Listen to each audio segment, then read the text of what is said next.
DeKalb Elementary. Okay, hold on one moment. You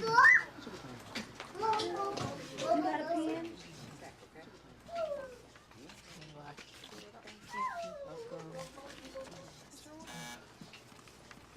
Okay, you cool?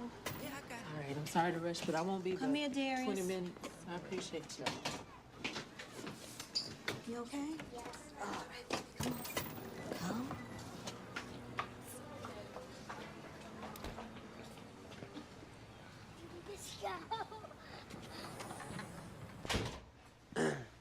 Can I make a phone call? Yeah. D.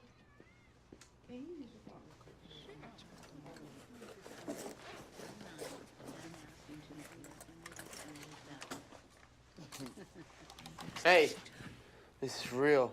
It's a joke. We're all gonna die today. Stand up. Anyone in those offices? No.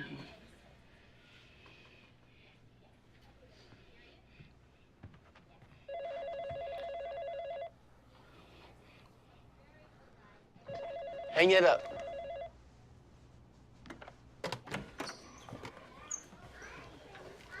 What is this? This isn't a joke. What is this? What's going on here, man? Get out of here.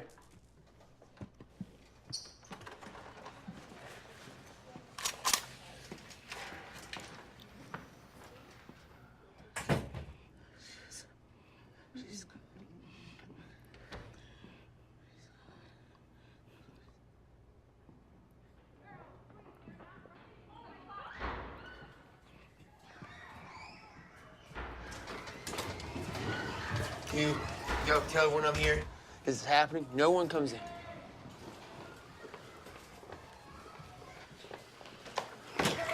Call 911. Tell them to hold the police pad. They come in, I'm gonna start shooting. I'm on 2nd Avenue in the elementary school. There's a gentleman here with a gun, and he said, tell the police to back off or he's gonna start shooting. I'm in the front office. Good afternoon. I'm Lori Rose. I'm president of the League of Women Voters of Lake Forest, Lake Bluff area, and I'm pleased to welcome you to today's program, Gun Violence, Local Impact. If you just walked in, you might have missed a salient moment from the film where a shooter casually pulls an assault rifle from his backpack as he stands in the reception area of a school. We've all been in school reception areas like the one depicted in DeKalb Elementary, a film which is based upon a true story. In 2018, there have been 311 mass shootings, which resulted in 314 deaths and 1,270 wounded. That's nearly one shooting and one death per day, and it's the middle of November. As incidents of gun violence escalate, each of us have faced moments when our thoughts turn to the notion that our lives and those of our loved ones could be cut short by gun violence as we enter a school, a church, a synagogue, an airport, a bar, or a nightclub. Reflection follows disbelief, anger, and tears. We start to ask, what, if anything, can we do? The League of Women Voters is here today because we believe that we can do something. As a nonpartisan organization, we stand firm in our position that gun violence is a problem, and that there are aspects of the problem that can be addressed outside of a purely political framework. As candidates use tragedy to obtain political advantage, and the media turns victims, survivors, and their families into cameos to feed an information-hungry populace, a nonpartisan approach to gun violence may be the only solution. The League advocates restricting access to automatic and semi-automatic assault-type weapons. These weapons present a clear and unequivocal danger to public safety. The League believes that it is essential to restrict or prohibit the possession and sale, manufacture, importation, and transportation of semi-automatic assault-type weapons for private ownership.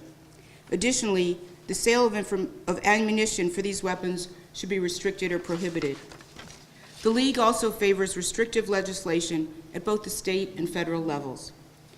But we are here today because gun violence has local impact.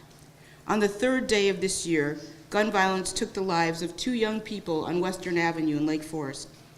I was moved to support today's program when I learned that a local preteen wished to be homeschooled for high school because she was afraid to go to school after several active shooter drills. Today, we rise above the fray to address the local impact of the trauma and solutions available to those of us who choose to avoid the pulpit of a public office. As you listen to the roster of excellent speakers present today, I urge you to find your voice and make a difference. The League of Women Voters of the Lake Forest, Lake Bluff area has been educating and advocating in our local communities for nearly 100 years. Please join us in our effort. Membership information is available at the table near the entrance and on our website at www.lwv-lflb.org. Please follow us on Facebook and Twitter. We welcome you, we thank you for your interest in our mission, and we look forward to working with you in our efforts to end gun violence and defend democracy. And now, I invite you to welcome Nikki Snoblin, our Vice President of Program Action and Advocacy. Nikki.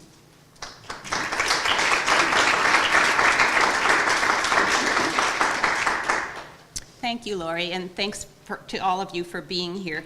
We're very grateful to the staff of First Presbyterian Church for allowing us to use this space and for graciously accommodating all of our needs. They've been very kind to us, and we're very grateful. We also thank Marlena Cross of Northwestern Memorial Hospital Foundation, as well as all of the League volunteers who've assisted in putting together this event. Today is November 11th, 2018, and as you probably realize, it's the 100th anniversary of Armistice Day, or Veterans Day as we usually call it in this country.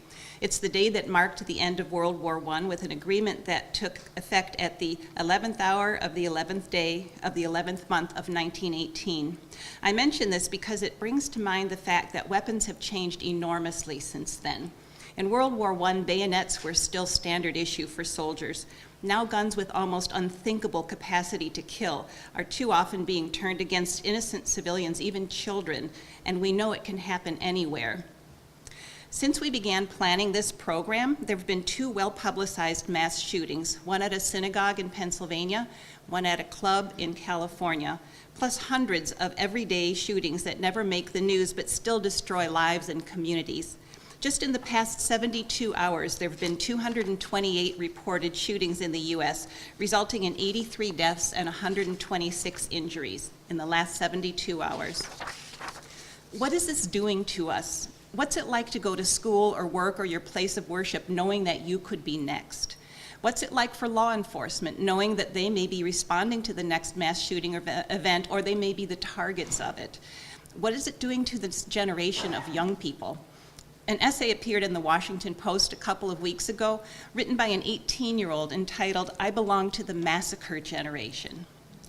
A recent study by the American Psychological Association found that the threat of gun violence is the #1 stressor for Generation Z, the young people between 15 and 21 years old. We're here today to examine the local impact of gun violence from 4 different perspectives and to seek answers to the following questions. What are the psychological effects of gun violence for those who are affected indirectly, as I would say all of us are? How are schools changing to keep our students safe? How common is gun ownership in our communities, and what are the responsibilities of gun owners to ensure safety? And how can legislation help to reduce gun violence? We also hope to leave everyone with some resources, ideas, and positive actions you can take to work toward a safer community for all of us. Now I'd like to introduce our first speaker, Dr. Colleen Cicchetti.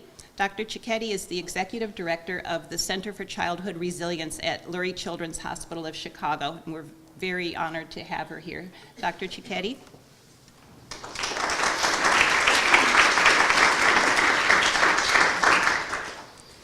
Okay, good morning.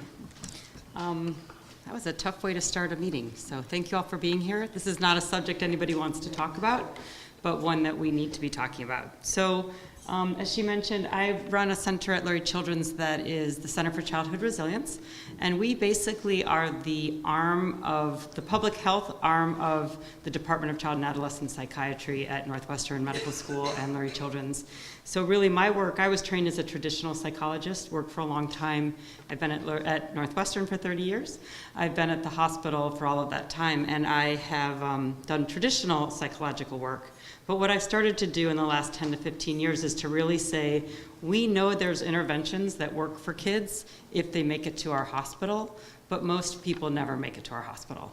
We think that we get mental health services into the hands of about 20 to 25% of kids in this country that need them, and that's across socioeconomic categories.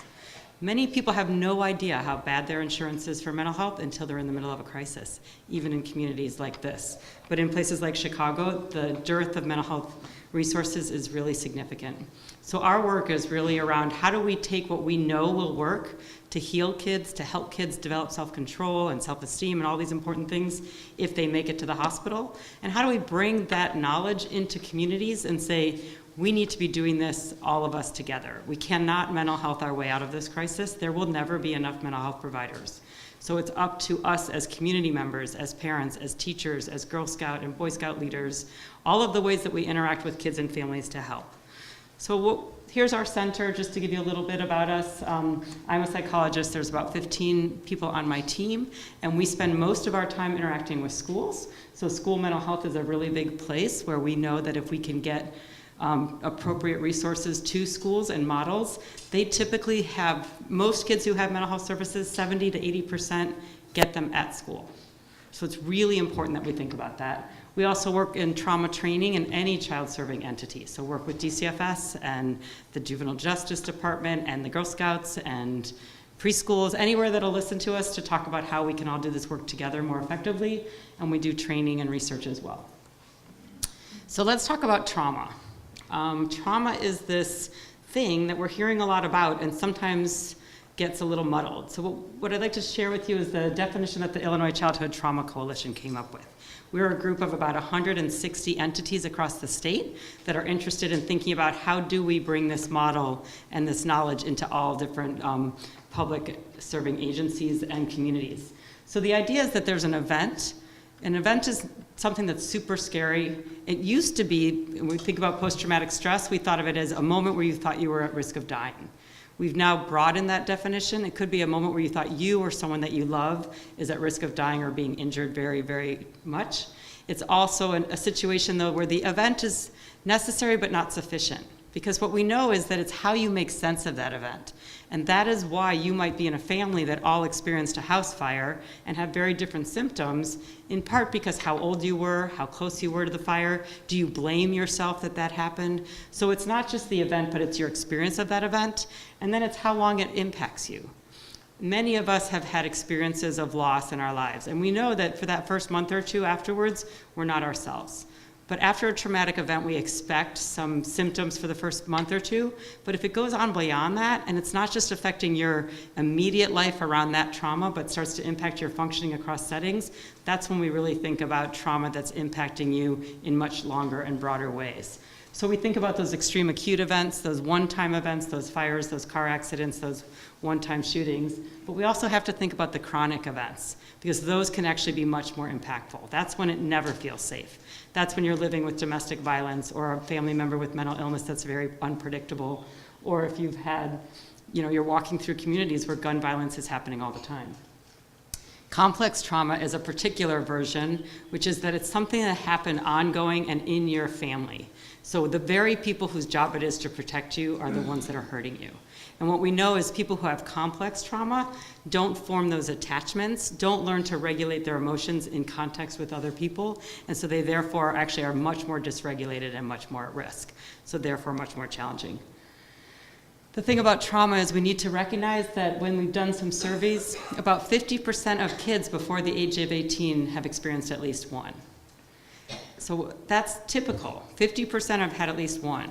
But what we know is if you've had multiple and you haven't had adults around to help you heal through that, that's when it's even more problematic. So the kids who make it to these National Child Traumatic Stress Network, it's a national center that promotes best treatment. Most kids who get there have at least 4 adverse childhood experiences.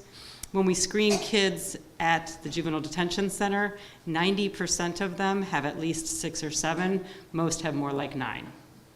We've screened kids in neighborhoods in Chicago where I've screened second graders for interventions, and they have already had 10 to 12 exposures to traumatic events at the age of 7. So when we're talking about this problem, it's significant. The other thing we have to think about is that trauma is not something that's happening in a vacuum. So you were just watching that video. I would say this comment is really important, because even if you're not seeing violence yourself every day in your community, we're watching it on TV. How many of you who live up here do some second guessing about if you're going to even drive into Chicago sometimes? The image of Chicago has become this dangerous place. When I was in high school, I traveled in Europe, and I would say I was from Wisconsin, and they're like, don't know it. Near Chicago, oh, Chicago, bang, bang, Al Capone. Not quite, but then we went through the period where it was Oprah and the period where it was, Obama, and now we're back to, oh my God, you live there? It's a dangerous city you live in.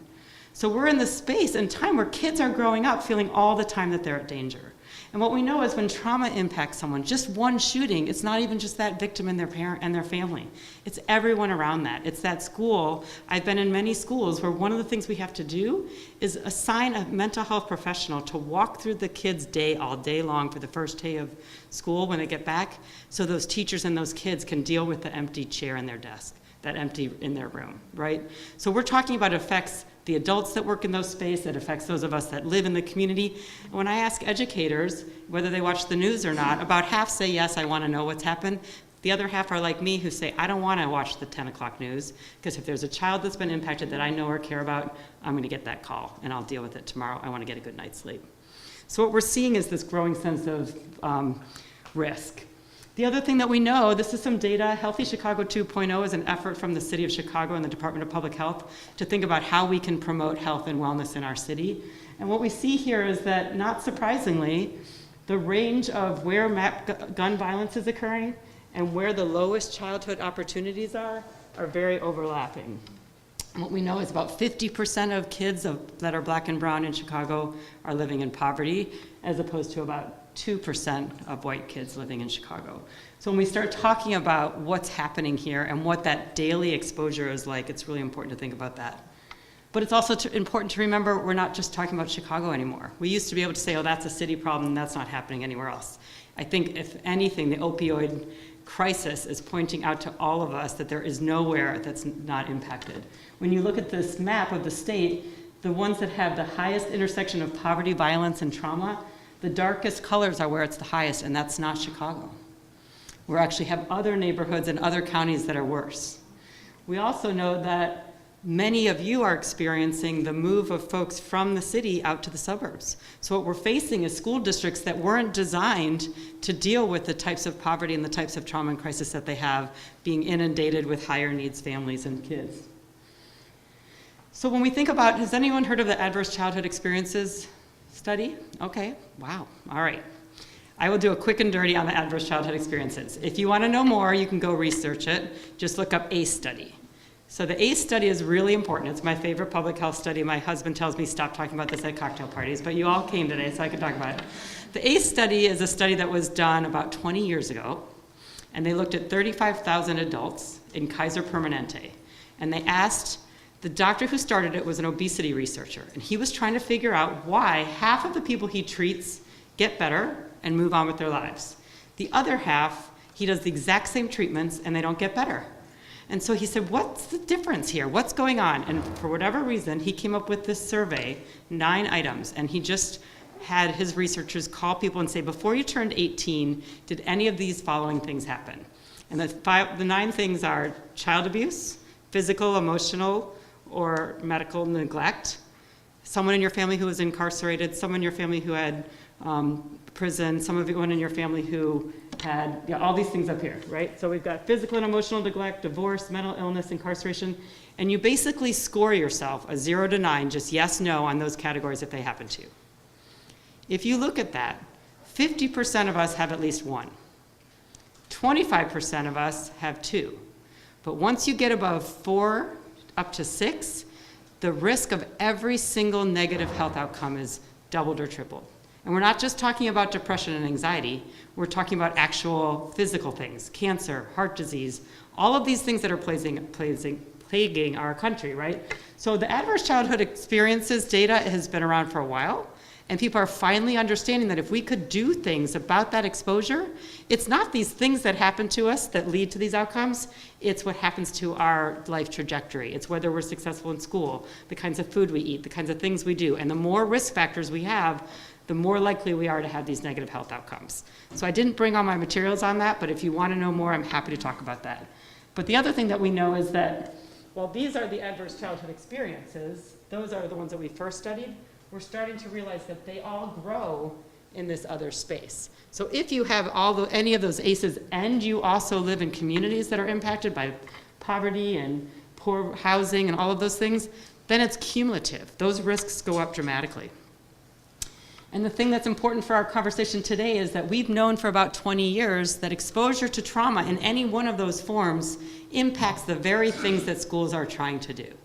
So we're not just doing mental health in schools, which I'm going to talk about in a minute, because I want to find the kids and that's where they are, or because that's the best way to reach them. We actually know that the impact and things that schools are graded on. They're graded on their behavioral remarks, they're graded on their graduation rates, their attendance rates. All of those are impacted when kids are exposed to lots of trauma.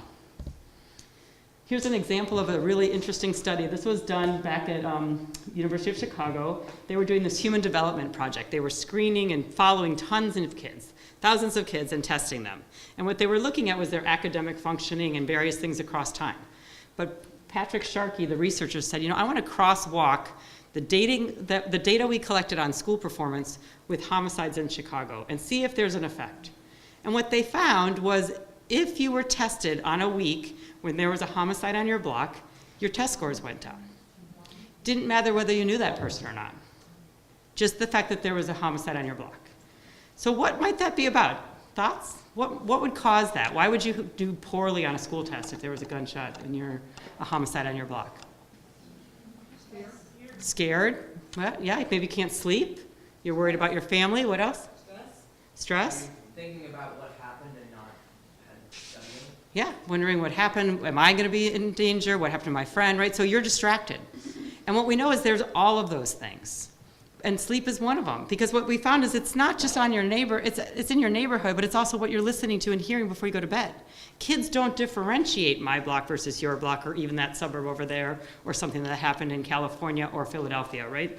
Kids are just hearing danger, danger, danger. And the other thing that's really important is in some of the neighborhoods I work, think about how many times this is happening.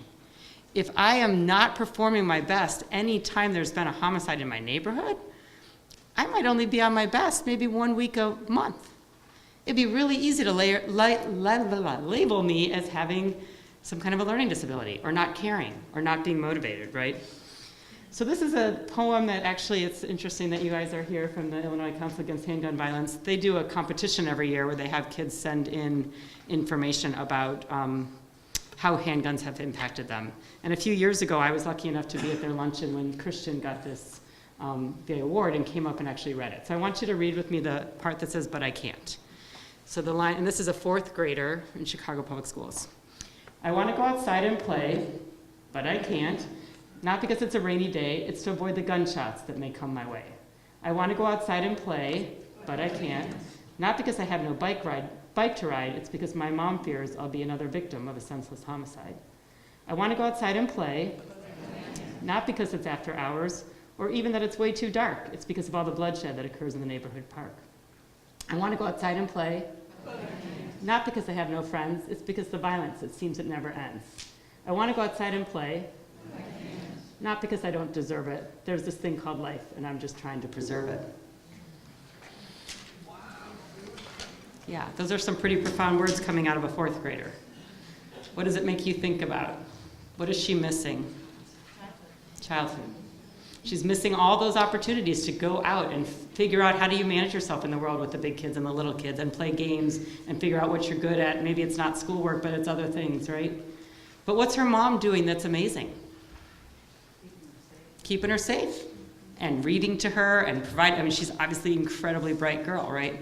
So there's a lot going right here, and yet this kid is missing out on so many things that we know are critical if you're gonna learn how to navigate the social world.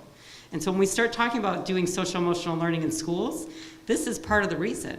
Kids don't have the opportunities to learn those skills like the way they used to. And even in highly resource-rich communities, they're not out there navigating the way they used to. Everything's structured. Adults are doing all of this work with them, or they're behind screens. They're not out there just playing kick the can with all these different kids and sort of navigating all of that. So we need to think about how do we address this in our culture. The other thing we have to think about is, what are we going to do? Not all of you are wanting to be mental health professionals or school teachers. So what is your job? Where do you step in here?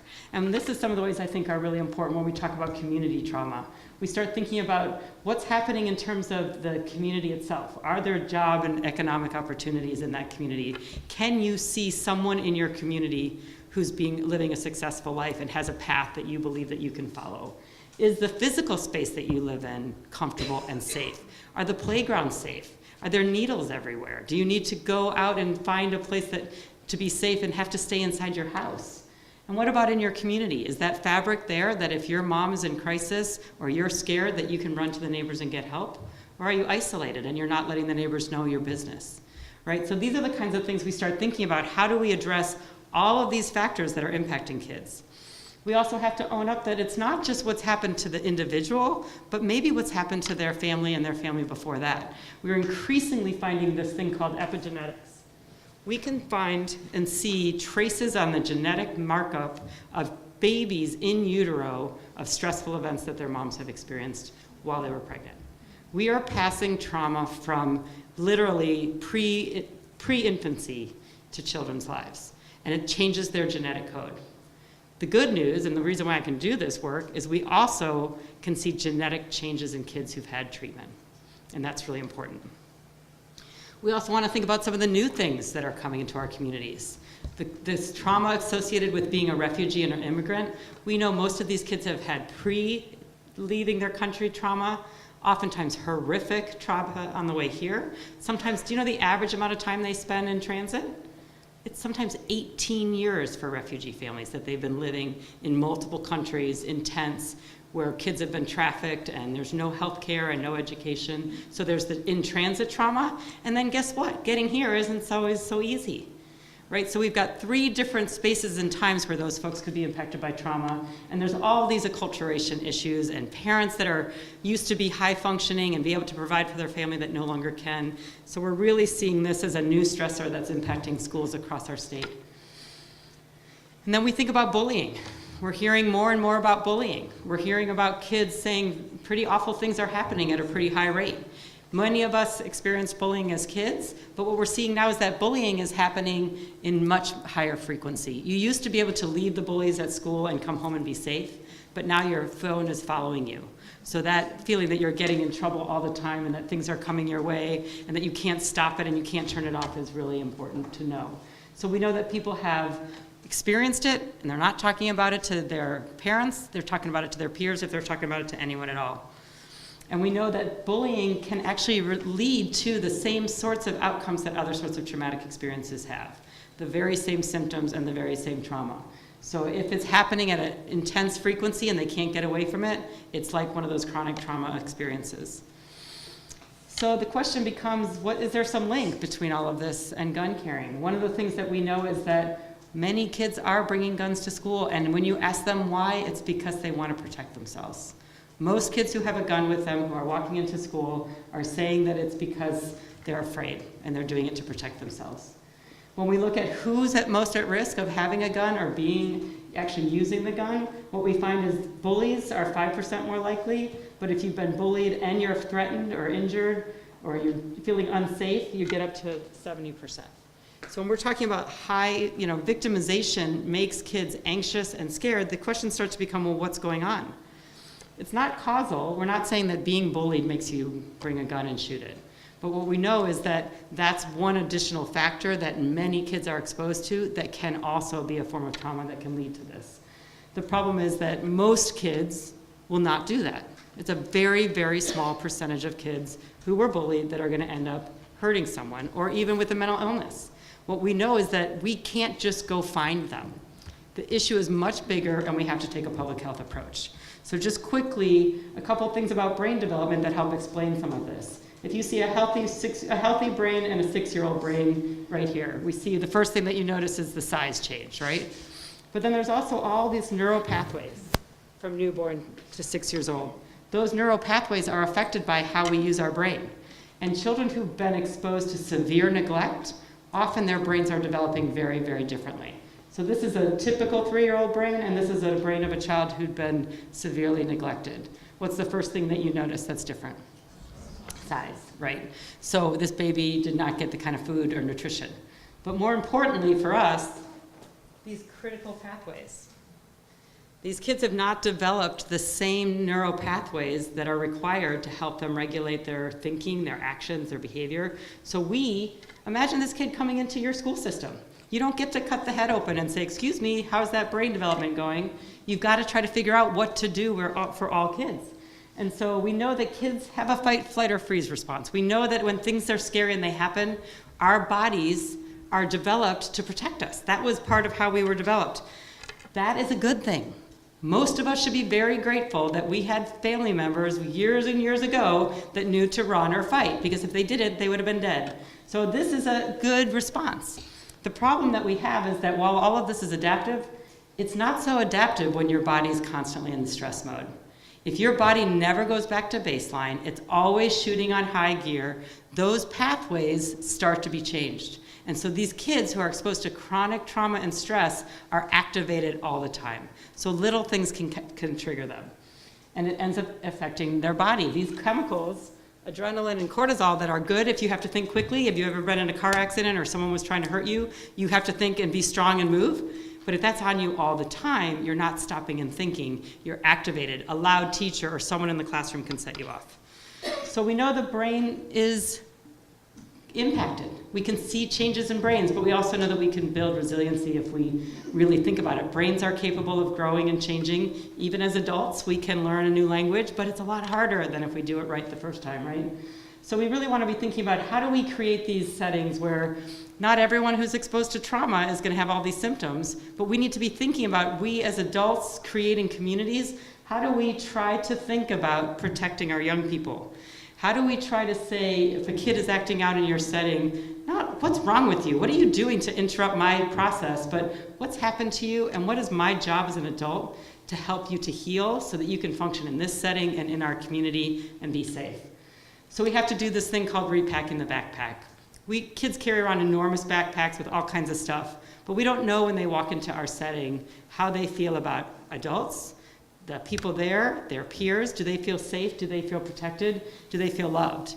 And so when we talk about creating a trauma-responsive community in a trauma-responsive setting, we're talking about creating those settings where kids, no matter what's going on in their family, whatever's going on in their community, start to believe that they are capable of being successful and being loved and developing those strategies for self-regulation. And that's what this is all about. So we want to start to build those connections. We want to look for opportunities, especially for kids whom school is not a really great place. Where else can they find that sense of community? Is it in the church? Is it in Scouts? Is it in sports? Is it in theater? Where do they go to get that so that they can start to build up those coping strategies and those resiliencies? In schools, that means creating safe environments where kids feel physically and emotionally safe. It means building relationships of trust and caring, and not just with those kids that reach out for help, but for all kids. And it means teaching self-regulation. It means teaching kids how to get triggered, get upset, calm themselves down, and go back on.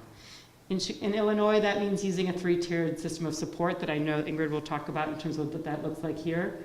From a trauma-informed perspective, Harvard Law School came up with this idea of trauma-informed work, and it says you've got to start with infrastructure and plans at the leadership level. You need to train staff. You need to start thinking about what do all kids need to be able to regulate their emotions and to feel safe and connected, and then how do you build those skills in kids who are struggling?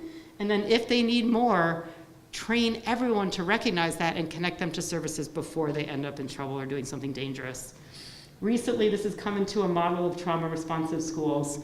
This is a definition that we're seeing now across the country that people are trying to say, okay, that's a great word, but what does it actually mean? And I think for today's conversation, I just wanted to focus on some of these really whole school programming things. How do we make a whole school feel safe? So what do we do in terms of making sure that if you, God forbid, have a crisis here in this community, do you have people trained to show up in that setting and try to respond to the emotional needs of those kids and those families?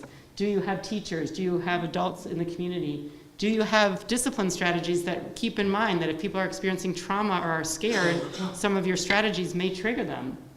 Are you training people to de-escalate and not to get more trauma going on? And are you having restorative conversations so when kids do hurt one another and act in ways that we don't want them to, that they can move beyond that and start to cure?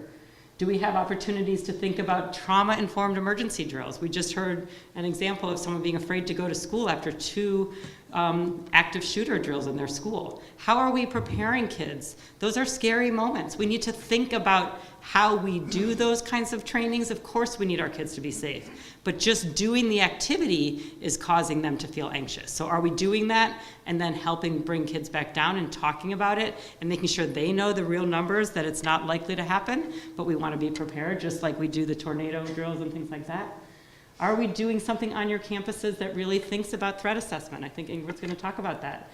But also, are we a predictable and safe campus? Do kids know if they're safe or not? And what is going on for bullying prevention? Are we taking that seriously and realizing it's not just in schools, but outside of schools? At the community level, it's thinking about how we might face all of these things in different ways to promote those safe environments, to make sure that we're supporting parents. If you've got parents in your community that are struggling, what are you doing to make sure that they have those safe and stable nurturing relationships with their babies from the beginning so that they can have strong and healthy lives? What are we doing to build the economic and educational environments in our cities and communities where they're hurting? Can we go in and build parks and places that are safe for kids? And can we build that sort of social cultural community, even in spaces up here? When I drive through Lake Forest and Lake Bluff, people are not so close to one another. You have to go get someone's attention if you're in need. Your houses are pretty spread out. Are you going and building that fabric so people really do have those people to talk to? So when we do that, it saves money. That's the good news. We're in a time, we're talking about using nonpartisan approaches. $3 of input to a early child quality home visiting program will save so much money later. Similarly, by investing in these things in schools, we actually see test scores and all of those things like graduation rates go up. So it's not a hard thing to say that if for every dollar put into addressing the impact of adverse childhood experiences, it's a 6-to-1 ratio of being able to generate and save us money in future hospitalizations, incarcerations, and things like that. There's a monetary belief here too. There's also now trauma legislation out there. Dick Durbin just promoted a really impressive Trauma-Informed Care Act that did not make it through Congress, but he's a very smart man. So he took 6 of the 10 trauma-informed things and put it in the Opioid Recovery Act, and boom, we got it. So there's growing opportunities to think about this in many, many different ways. So I think it's important for people to know about that. If you're interested in learning and being part of the Childhood Trauma Coalition, I'd be happy to add you to that list. And the goal is to really think about how do we promote life, resilience across all the different settings that we work in, across all the different communities, and really in diverse settings. So that's the end of my talk. Here's my information, and I look forward to answering questions later.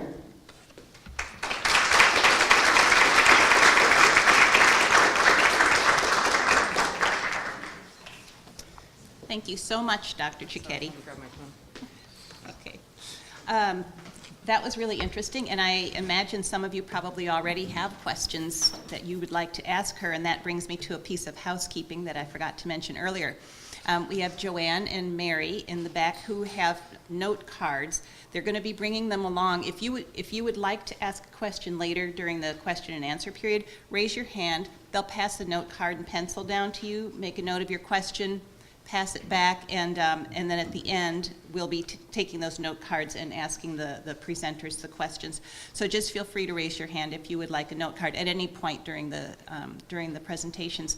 I also want to mention that there's a table with some coffee and I think tea and water and some snacks back here. I know it's a little awkward to get up during a presentation, but if you're near the end, I guess, feel free. And then as we finish up, of course, you're welcome to stay and chat and have some refreshments. I want to introduce our next speaker now, Dr. Ingrid Weimer. Dr. Weimer is the Executive Director of Student Services for Lake Forest Elementary District 67. and she's responsible for overseeing school safety in District 67. This is something she's been doing for the past 16 years, both in that district and in her previous district. And she'll talk to us about our local districts and what kind of measures are being taken. Dr. Weimer?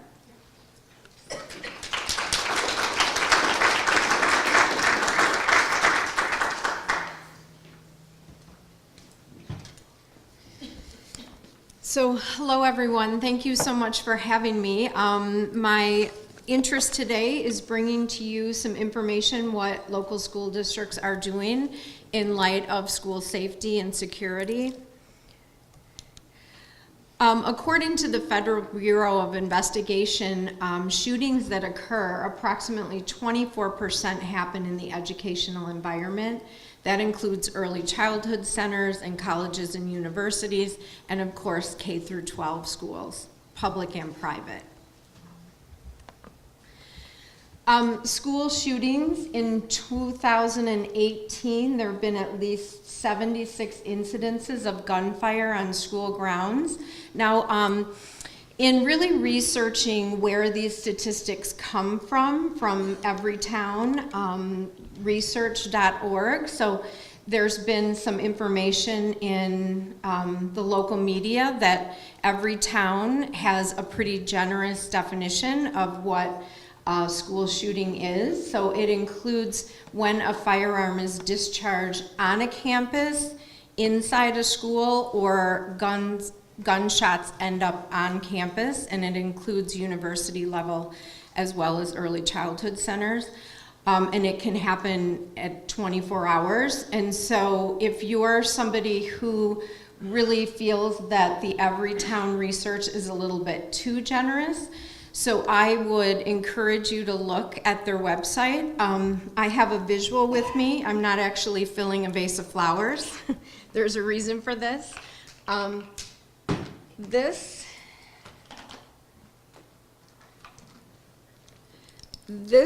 represents 76. There's 76 rocks in this container. And if you feel that Everytown is very generous, you can go through. They have a heat map on their website, and you can go through and you can click on the incidences. And if you say that something doesn't fit a definition, for example, there's one statistic about a professor who shoots himself in a bathroom, presumably or allegedly over a protest for the president, and you feel like since that was a self-inflicted wound on a university campus and shouldn't belong in that 76, you can take that one out. There's one of a 34-year-old man who commits suicide in a school parking lot at 2 in the morning. If you feel that that's too broad of a definition, you can take that out. I myself, having been a school principal for 6 years, I would say that that would cause a significant disruption to the school that next day, answering questions from media and parents and students. And if something happens on our campus in the middle of the night, even though none of our students were physically at risk of harm, it's going to cause a great disruption. There's likely going to be a police presence. There's likely going to be an investigation. That vehicle and caution signs could be there. So it will impact the school environment. But I urge you to track this website and make your own judgments about it. There are many incidences that truly do belong in school shooting statistics in 2008. Happened in Dixon, Illinois, not too far from us, only a couple hours. Noblesville Middle School, you may have remembered. That's only 3.5 hours. An academy in Battle Creek had a school shooting in 2018. So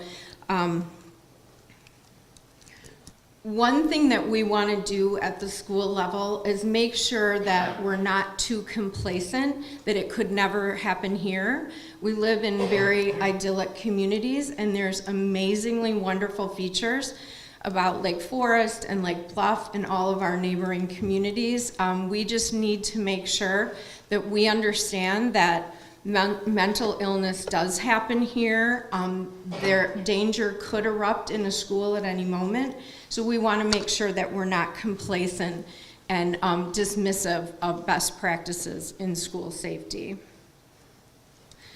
In fact, some of the larger K through 12 school shootings that have occurred and resulted in multiple deaths have communities that are similar to ours. I won't go through this because you can see it, but those are some of the hallmarks.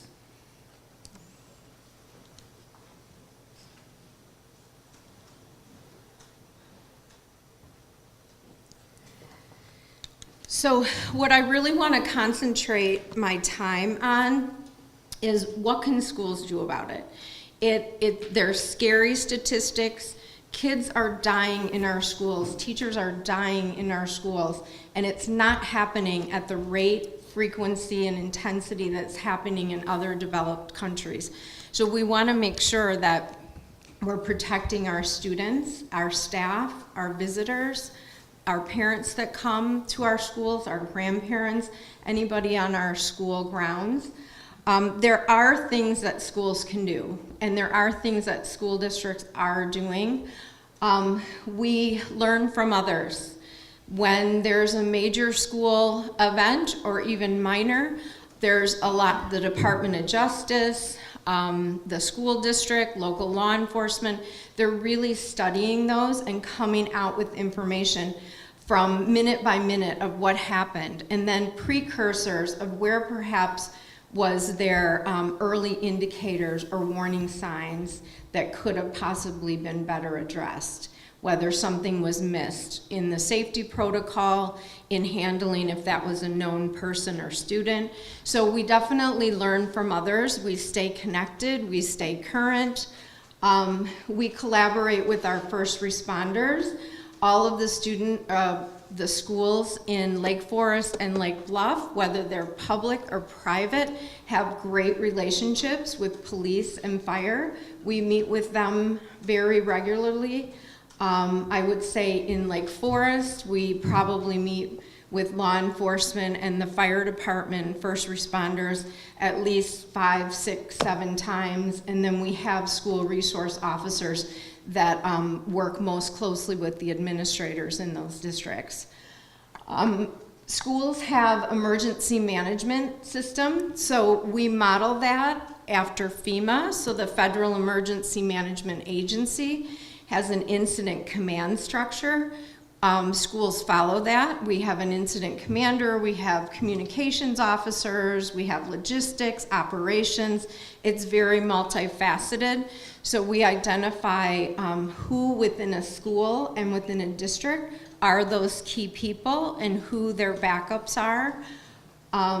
The management system, what most districts have is a 4-phase program. So you can see the phases. We work hard on prevention efforts, those proactive efforts that we do in schools, and then preparedness. Are we prepared for all of those different scenarios that could happen in a school? And then response would be during the response, what are our protocol and how have we communicated that out and practiced that? And then recovery. What do you do in the psychological aftermath and physical aftermath? So phase 1, I gotta make sure I don't miss anything.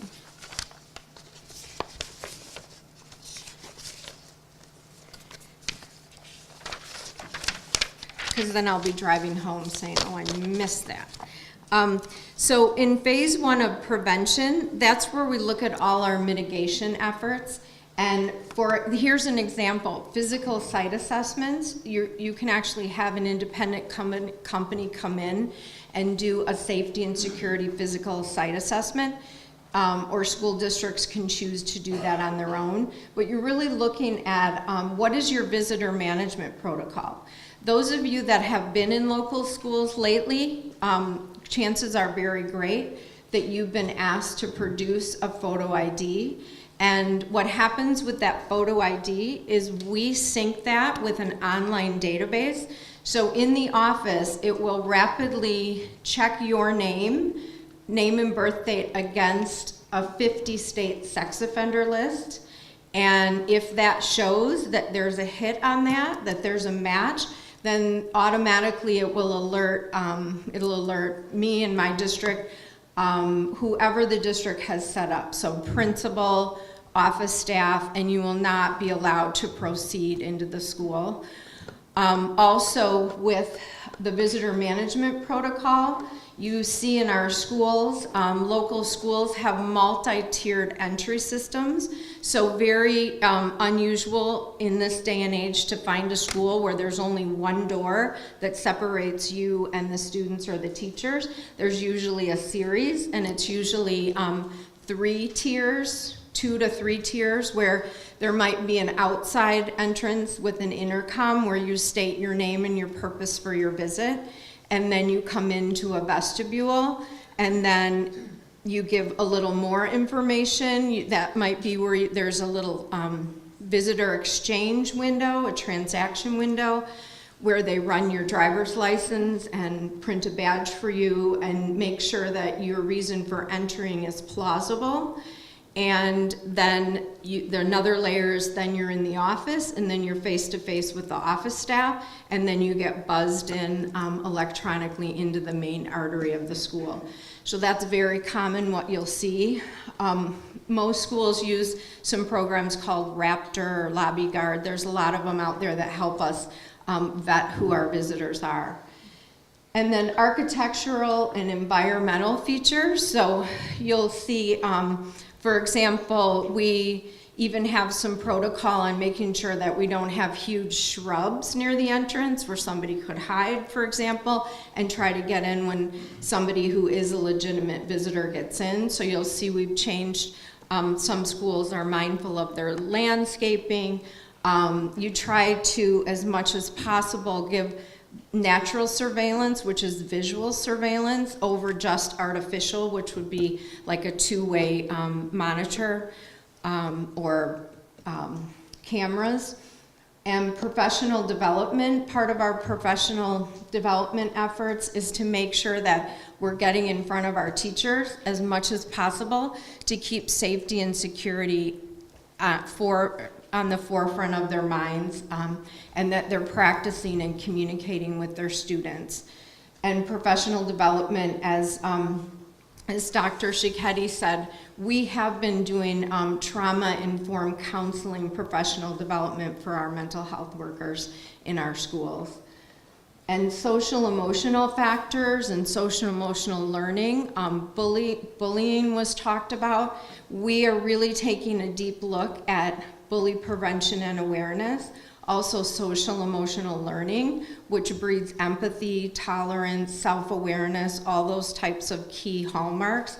There's actually the Illinois State Board of Education has a very robust learning standards, set of learning standards in social emotional learning, and districts are implementing it, and if they're a public school, it's mandated curriculum. And some of the other proactive, well, I'll stay on this slide just for 1 minute. Behavior threat assessment. So we look at our students, because you can see from back to the protective measures and prevention, there's protecting ourselves against an external threat, against an intruder with harmful intent, for example, that doesn't belong in the school community. But as you can see probably in the news from school shooting incidences, we can protect against external forces, but we also have to make sure that we are paying attention to a threat that could be internal.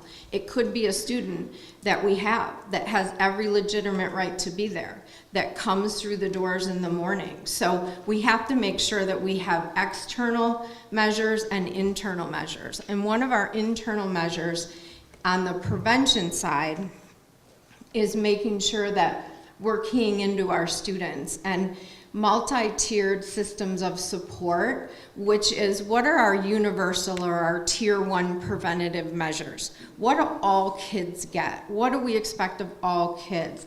And tier 2 is if we're teaching empathy, tolerance, self-awareness, anti-bullying, but some students aren't getting it. They're not living it. They're not walking the talk. How do we address that? So that would be a tier 2 intervention. That would be a tier 2 intervention. And then we have tier 3 for our most vulnerable students. Preparedness, this is all the logistics of preparing. Our response, this is our protocol during. As you saw some of that in the introductory film, how do we notify everybody of a lockdown situation? How do we respond in the moment to protect the kids? How do we empower everyone to act? And how do we account for everybody afterwards? The last slide is about the aftermath. We have plans, but of course, these plans, like here's a sample of what is in all of our classrooms. We have some posters and we have emergency management plans, and then we have comprehensive plans for the aftermath. But of course, every situation is different and you can't possibly plan for everything. So we would have our teams come together and schools would lean on each other. We would provide resources to private schools and our counseling teams, as well as Lake Bluff and the high school. We would all rapidly collaborate together. So there are things that schools can do. There are things that we are doing to try to protect our students and our staff as much as possible. How's my done? All right.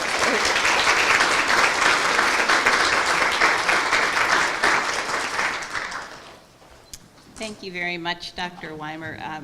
I know that we appreciate the work that you do in our schools every day to keep our students safe, and it is much appreciated.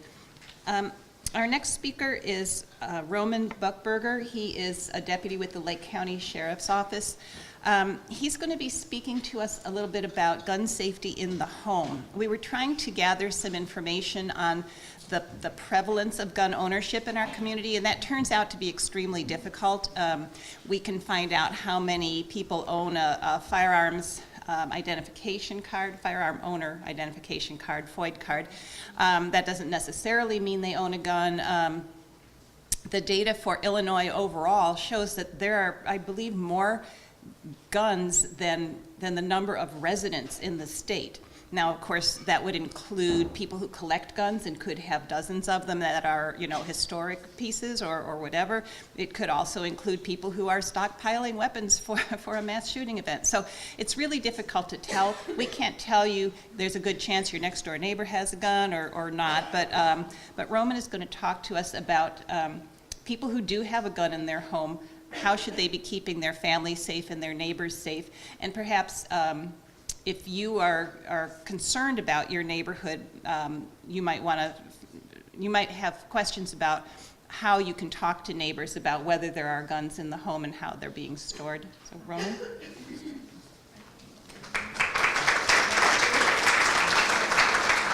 Good afternoon, everybody. Can you hear me okay?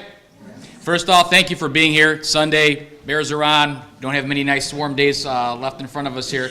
I will do this, and I'm going to try to give you pertinent information without just kind of overloading. You have some fantastic speakers here who have a lot of information to share.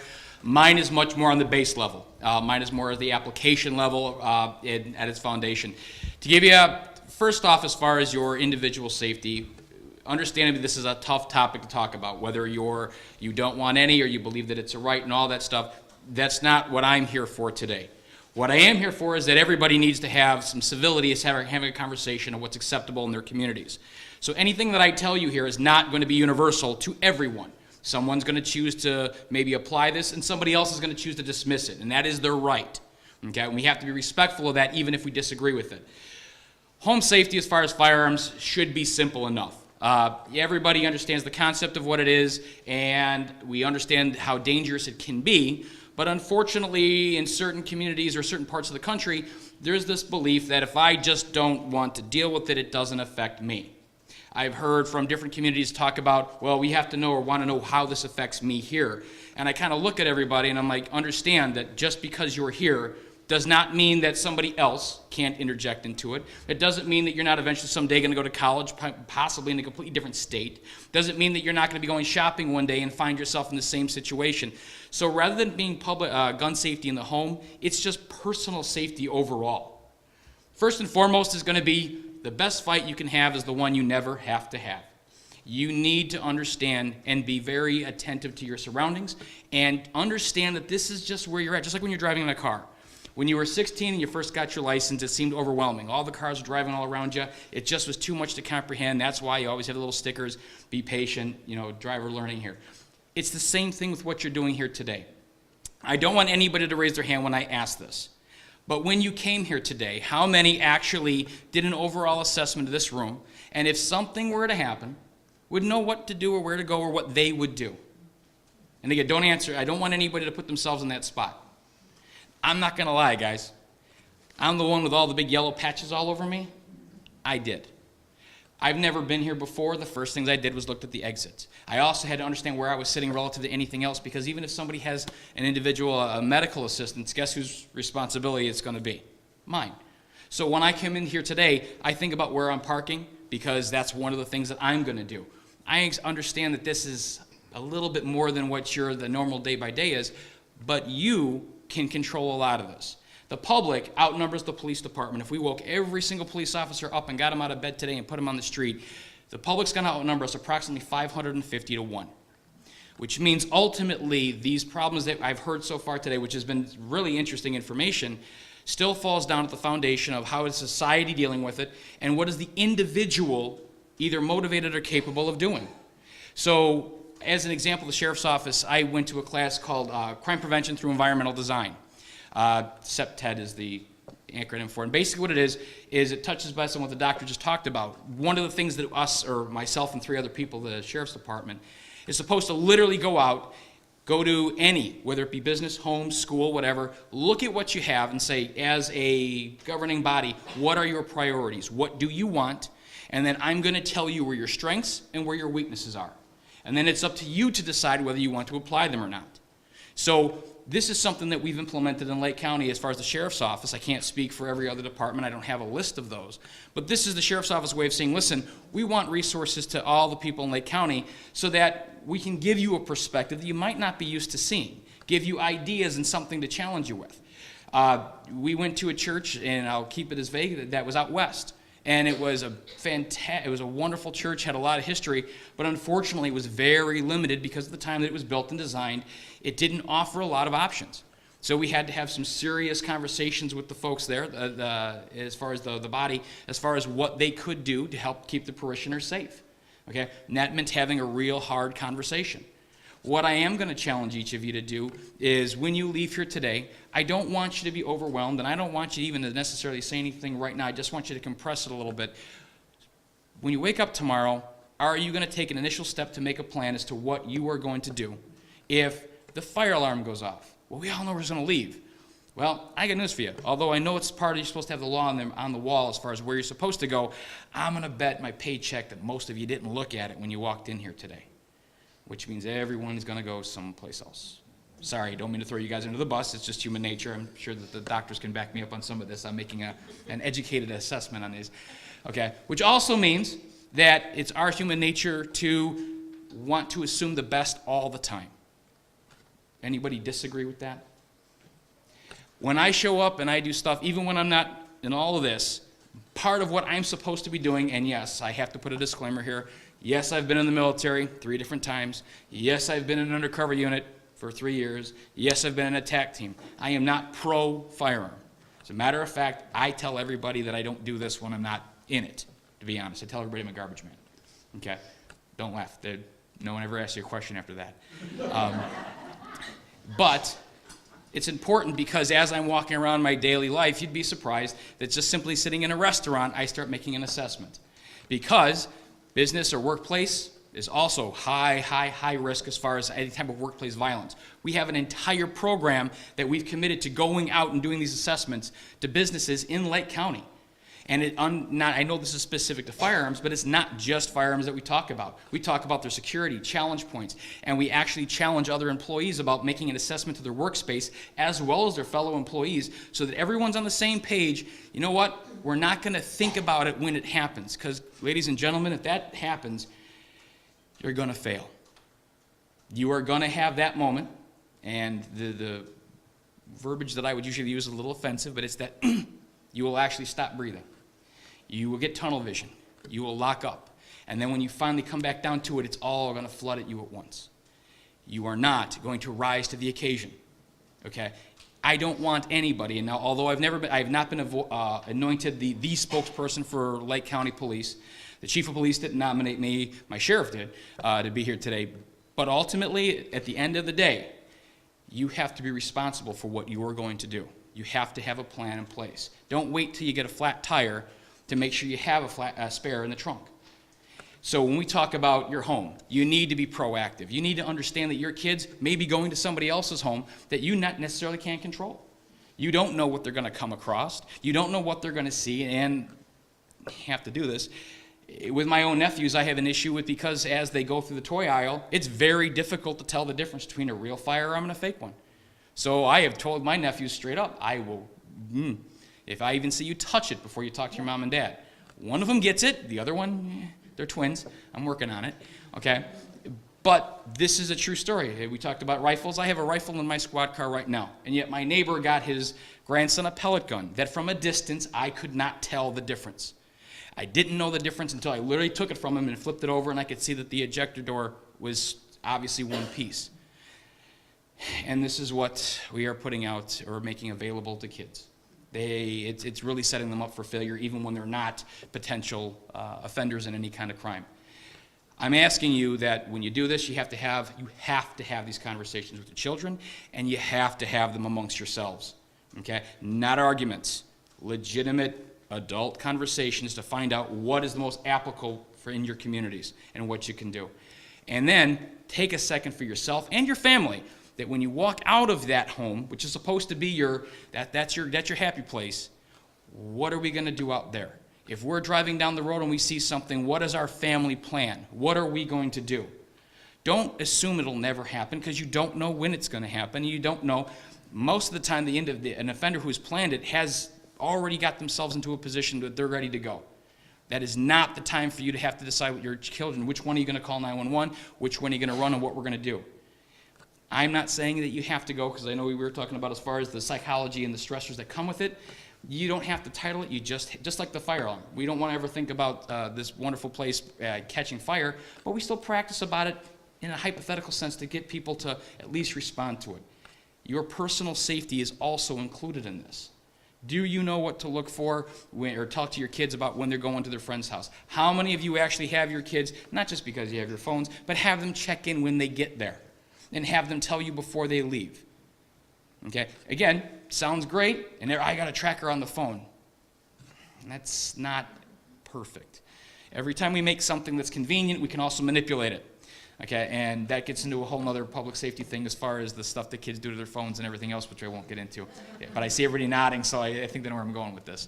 Okay, my point is that as I step away here to keep it on point, thank you, A, for being here. Thank you for having the conversation. Listen to the people that are up here. But when you leave here, ultimately all this information is on your shoulders as a community to decide how you're going to use it. Okay, the police departments, our average response time for something like that, even if I drive like I stole it, is going to still be anywhere between 3 to 5 minutes. Because someone has to be a victim of that crime, they have to assess it, they have to report it has to be reported to me, and then I have to get there. Which means ultimately the response or that action is going to be on you.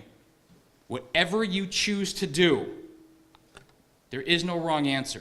You're going to do what applies to you. But whatever you choose, make sure you're the best at it you possibly can be. Because if that bell goes off, this is all about you at that point.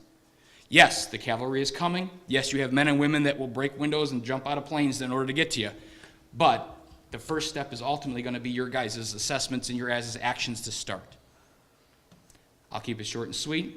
and hopefully I'll get some questions from you afterwards. Thank you.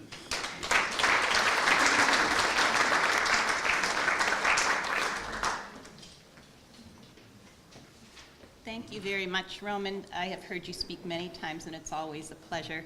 I want to mention that Roman has another commitment this afternoon. If he's not able to stay until question and answer, I would be happy to share his office phone number with you, and he welcomes phone calls and emails from the community. I want to remind you again that if you have questions for any speaker, raise your hand so that the people who are passing out note cards will see you, and they'll give you a card. Our next speaker is Sarah Koniznik. She has a handout that she's asked us to pass around, so we're going to have people passing them from the ends and you know, pass them in. I don't think we have quite enough for everyone, so if you're with somebody else, perhaps you can share, but she's going to be going through that with you interactively, and I think it's a good take home for you also. A couple things I'm going to mention now, and I'll mention again at the end. This slide is going to sit up here until we're finished. Many of the resources that you've heard referred to today, like Everytown, and then also a lot of the resources that we used in preparing for this program, we've put on our website at lwvlflb.org/gun violence, and it's just a listing by category of a lot of different sources. Vetted as best we can to make sure that they're reliable sources of information. And another thing, and I'll mention this at the end, was when you came in and sat down, there probably was a feedback survey on your chair. At the end of the program, please do take a minute to fill that out. We'll have people collecting it at the door before you leave. We didn't have enough for everybody, so if you don't have one, there it is, lwvlflb.org/feedback. We really want to hear from you. We want to know what you liked, what you didn't like, and so on. So now we have Sarah Koniznik from the Illinois Council Against Handgun Violence, which is an organization dedicated to reducing death and injury caused by firearms. They educate the public, they work with special interest groups, and they advocate for legislative goals to reduce easy access to firearms. Sarah?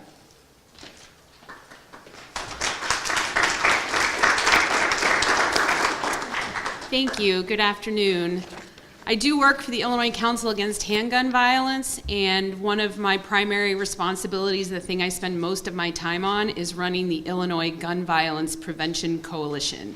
And that is the name that you will see at the top of the handout that we're going to go through in a few moments. But to begin, I would like to say you have heard a lot of sobering, perhaps even disturbing information today, but there's one thing that I would like everyone to leave here today knowing, and that is we are winning in the fight against gun violence. We are winning. It may not seem like it, but we are winning at the national level, the state level, and the local level. It may not feel that way right now, so please hear me out. I'd like to make a case for the statement that I just made. 3 years ago, I was a university-level instructor with 17 years of experience behind me. I started at that time, in the fall of 2015, the first Moms Demand Action for Gun Sense in America local group in the northern suburbs. It was me and one other woman. Today, there are over 6,000 members of Moms Demand Action in the northern suburbs, and 8 local groups and counting. We are growing by the day, and when I say we are growing, I don't just mean Moms Demand Action. I mean the gun violence prevention movement as a whole. So again, 3 years ago, I started working as a volunteer advocate for gun violence prevention. The experience was so transformative. By January of 2017, just after the inauguration of Donald Trump, I started seeing not 8 to 9 members, 8 to 10 members at a monthly meeting of Moms Demand Action. I was suddenly seeing 25 to 30, which at the time seemed like huge growth. We've seen even greater growth in the 2 years since. However, beginning in about January 2017, the power of grassroots activists to change the narrative, to change the reality of gun violence in our lives was so inspiring to me that I ended up leaving behind a 17-year teaching career to become a full-time professional gun violence prevention advocate. Thank you. I don't regret it because I'm inspired every single day by people at the grassroots level who are willing to take action every day in big ways and in small ways to help us address this problem. And I'd like to give you some more evidence for the growth of our movement and why we are winning. The Illinois Gun Violence Prevention Coalition 18 months ago represented about 25,000 people statewide who belong to approximately 90, mostly small, faith and community organizations. Today, 18 months later, the Illinois Gun Violence Prevention Coalition represents 160 member organizations and nearly 250,000 people across the state. That is an increase of well over 800% in 18 months. So we've seen that kind of growth not just here in the northern suburbs in the gun violence prevention movement, not just in the state of Illinois, but also across the country. The gun violence prevention movement is growing by leaps and bounds. And when I say we are winning in the fight against gun violence, in every fight, there are two teams, right? At least two. There are two sides, okay? And in this fight, the fight to end gun violence, our opposition is the corporate gun lobby. The goal of the corporate gun lobby, it has been for decades. I would be happy to come back on a different occasion and tell you the history of how the corporate gun lobby was so successful at fulfilling its mission over the last several decades. But for now, I will just let you know, the corporate gun lobby, which is our opposition in this fight, their goal is to normalize the possession of guns in American life. What they want is guns to be as ubiquitous as cell phones. And the thinking goes like this. If everyone in America thinks everyone else in America has a gun, then they're more likely to go out and buy a gun. This is about money. That's all it's ever been about. It's about making money for the firearms and ammunition manufacturers. Our opposition are not responsible gun owners. Our opposition are not hunters. Our opposition are not hobbyists who collect guns. Our opposition is the corporate gun lobby that for decades has used fear in order to increase its profits.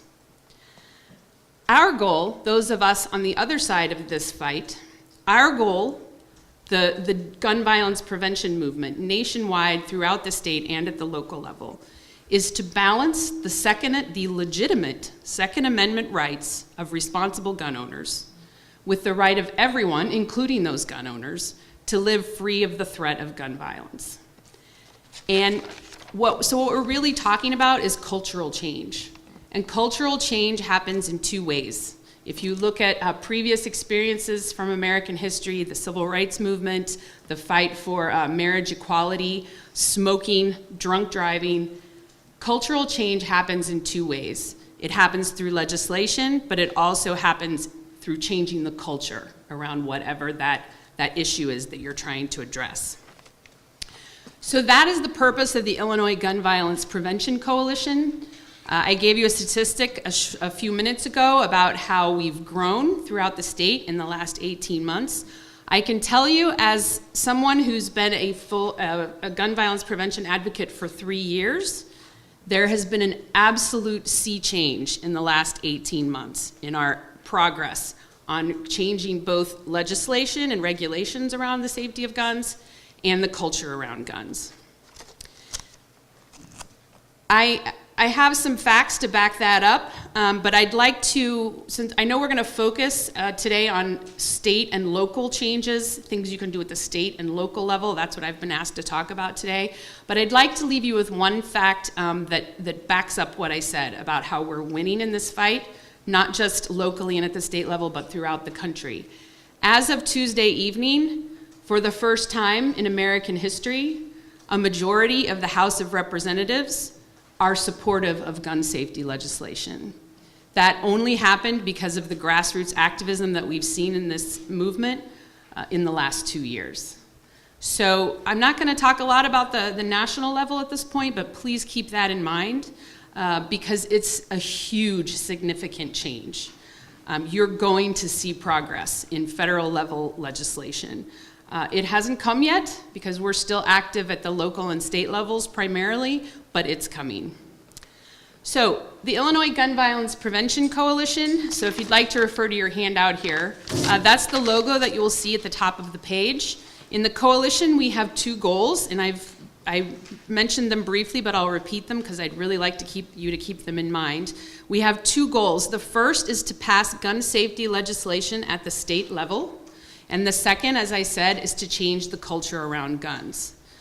Changing the culture around guns, in my opinion, is the most important thing. Legislation is important, but changing norms, changing expectations, changing people's views on what's taboo and what's not is actually the far more important goal that we're pursuing. Because it's only through, I'll give you another statistic that is pretty shocking. I wasn't at all surprised to hear, I believe it was Nikki Snoblin, who mentioned that in their research in preparing for today's event, they found that there are actually more guns in the state of Illinois than there are citizens of the state of Illinois. That does not surprise me at all, and I'm sure that is exactly true, because it is definitely a fact that there are more guns in the United States than there are American citizens. So the way I look at it is this. I kind of think of guns like cars, right? They're such an integral part of our society. There are so many of them. In our lifetimes, they're not going anywhere, okay? Just like cigarettes aren't going anywhere. Alcohol and cars aren't going anywhere. So what we have to do is figure out a way to reduce the threat, just as we've done with those other objects and aspects of American life that can have fatal consequences. So that's why changing the culture, changing expectations about what people deem acceptable and unacceptable about the usage and ownership of guns, that's why it's such an important part of the work that we do. And in a few moments, I'm going to tell you how you can be a part of both the legislative change and part of the effort to change the culture around guns.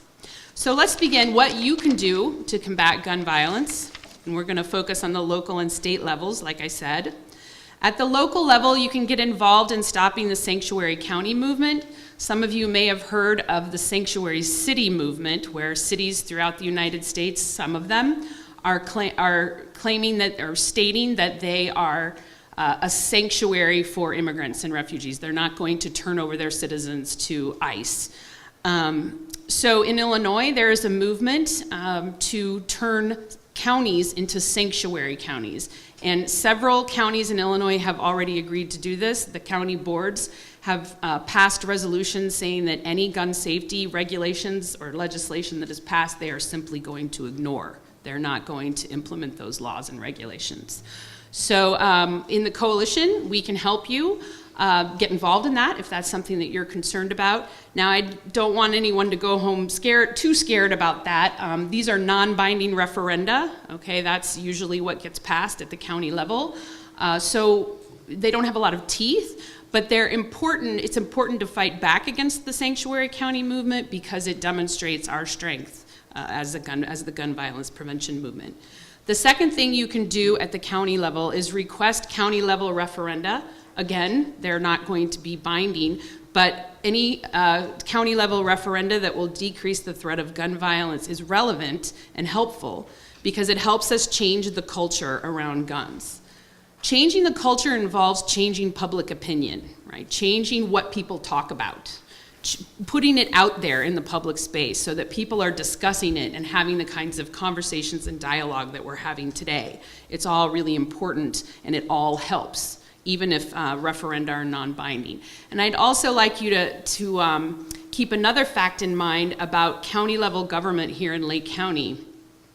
And again, this supports my statement that I began with, that we are winning in the fight against gun violence.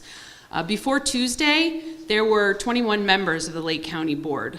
About 3 were strongly in favor of gun violence prevention regulations and legislation and were willing to take action.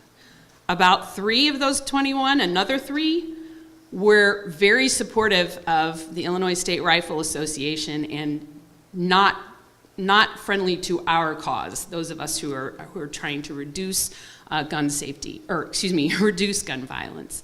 The remaining 17 just simply didn't really want to talk about it, right? They just wished the issue of gun violence and our whole fight would go away, okay? As of Tuesday, the calculus changed dramatically. In the Lake County Board, 5 gun violence prevention, gun sense candidates were elected. 5. So we now have a majority of Lake County Board members who are supportive of our issue, gun violence prevention. So it's really a good time to get involved in gun violence prevention at the local level. The next thing you can do at the local level is make sure your local school board delegate to the IASB, that's the Illinois Association of School Boards, make sure that they intend to vote later this week no on the resolution that will allow school districts in Illinois to arm their teachers. And if you really got a lot of motivation and energy this week and some free time, we'd love to have you join us at our protest at the Illinois Association of School Boards Conference, November 16th through the 18th. And there's Elise Houtman, who runs the Vernon Hills Moms Demand Action Group. Her email address is there on your handout if you'd like to join that protest downtown later this week. She can share information with you about it. So that brings us to the state level, and I'll try to finish up pretty quickly here. At the state level, there's a lot you can do to help support the gun violence prevention movement and legislative change. There's an extremely important bill called Combating the Illegal Trafficking of Guns Act. This is a gun dealer certification bill, which I'm not going to go into a lot of detail about today because of time, but there are fact sheets on the table. Do you see the purple tapestry of Jesus? Right underneath that tapestry, you'll find fact sheets about this bill. This bill was originally introduced 16 years ago in the Illinois General Assembly. It was only through the grassroots activism, the massive growth in grassroots activism, we finally got this bill passed after 14 years out of the Illinois Senate in April 2017. Not quite 1 year later, we passed it out of the Illinois House, which was a much heavier lift. The purpose of the bill is to make sure that gun dealers in Illinois only sell guns to people who should have them, that they do not sell guns to people who have a history of domestic violence abuse or mental illness or a criminal history. So that's what this bill is about. The bill passed, as I said, the Illinois House, which was its final hurdle, in February of this year, 2018. 2 weeks later, Governor Rauner vetoed the bill because he felt that he was going to lose the primary to Jeannie Ives, and he did not want to anger his base. So we went back and we rewrote the bill together this time with a Republican senator, Chris Nybo, and the new version of the bill is what you see here in front of you, SB 337. That's what the fact sheet is about. The new version of the bill addresses all of the concerns that Governor Rauner and some of the Republican legislators who had voted against the bill didn't like. We took those provisions out and went on to pass the new version of the bill along with 2 other gun safety bills, making it the most successful legislative session in the history of the gun violence prevention movement in Illinois. We passed not only gun dealer licensing a second time in May, we also passed the firearm restraining order, which is a red flag bill that will allow family members or law enforcement to remove a gun from the possession of someone that they feel is a threat to himself, herself, or others. It's a very important gun safety bill that will do a lot to reduce the threat of domestic violence and mental illness. And that bill will become law on January 1st, 2019. We also passed a bill called the 72-hour waiting period. Again, as of January 1st, 2019, you will have to wait 72 hours to purchase a gun in Illinois instead of 24 hours. So really important gun safety legislation, which brings me back to SB 337. After signing the other 2 bills into law, the firearm restraining order and the 72-hour waiting period, Governor Rauner announced that he will veto our gun dealer certification bill. So what we need everyone to do is please call Governor Rauner and ask him to sign it. There are call sheets under the tapestry of Jesus with scripts. All you need to do is grab some call sheets, make a phone call, call now, call this afternoon, because all you have to do is leave a voicemail message, and ask Governor Rauner to sign the bill into law. Ask your friends and family to do the same. Take as many of the call sheets as you would like. There's also a petition, and if I think there was someone I was speaking to earlier, if you could start to pass that around. We're collecting signatures. So far we have over 50,000 signatures that we're going to present to Governor Rauner, probably within the next week or two, asking him to sign the bill into law. So if you have not signed that petition, please do. Finally, contact your Illinois House Representative and Senator and ask them to vote yes on an override of SB 337 should it become necessary. The next thing you can do at the state level is you can join the ILGVP coalition. You can join either as an individual or on behalf of your faith or community organization. And the reason I really would love to see everyone in this room join the coalition is because you can accomplish two things that way.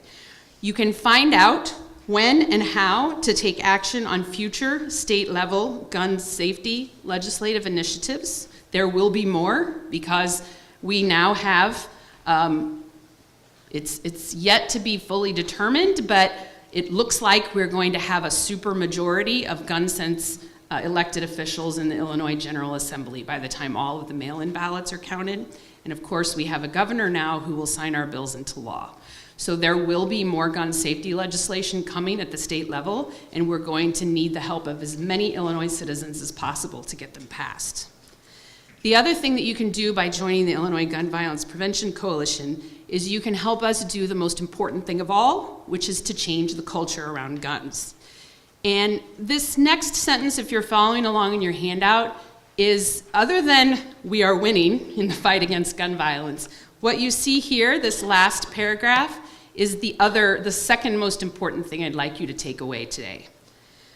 Joining the coalition can help you learn about how we have one problem in this country. We don't have 7 or 8 problems. We don't have a domestic violence problem and a lack of appropriate mental health care problem and a lack of support for survivors of gun violence problem and a hate crimes problem and a problem with a suicide rate that is too high. What we have is one problem, and that problem is violence. And the problem is greatly exacerbated by the easy accessibility of firearms in our society. By joining the coalition, you'll really learn that. The purpose of the coalition, which includes member organizations and individuals all across the state that are working to address each one of those 7 or 8 problems, the purpose of the coalition is to realize we're all in this together. Claire Van Landingham and Ryan Zeich were killed in Lake Forest, January 3rd, 2018. That was a domestic violence problem. The firearm restraining order, if it had been law at the time, could have prevented it. Commander Paul Bauer, has anyone heard that name before? Chicago police commander who was killed earlier this year, was shot and killed with an illegally trafficked firearm. SB 337, the bill I'm actually asking you to take action on, it doesn't just help people in underserved communities on the south and west side of Chicago. It helps people like Commander Bauer. We have one problem, and it's only by working together that we will solve it. We are winning, but we haven't won yet. And we will only win if we all come together and realize we're all in this together. Thank you.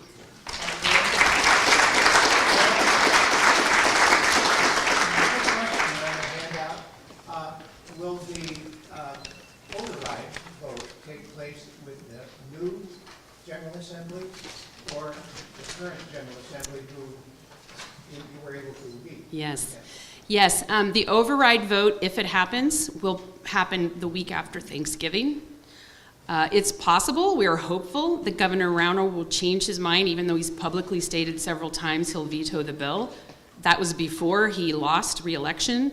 We're hopeful that he may change his mind, especially if we can drive enough calls and petition signatures into his office.